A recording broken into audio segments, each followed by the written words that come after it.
Hey guys, in this video, I will show you how to equip multiple accessories in Roblox. Alright, let's begin. First of all, open any preferred browser and search for roblox.com. Now sign into your Roblox account and you will be redirected to the home page.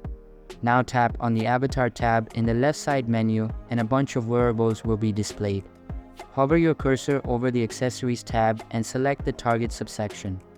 Here, choose the accessories you would like to wear and open them in a new tab.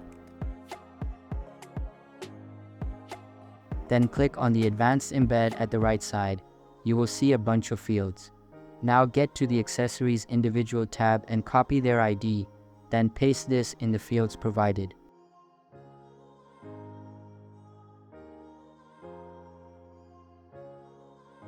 Once you have entered all steps, click on the Save button. Your avatar will now be wearing multiple accessories at the same time.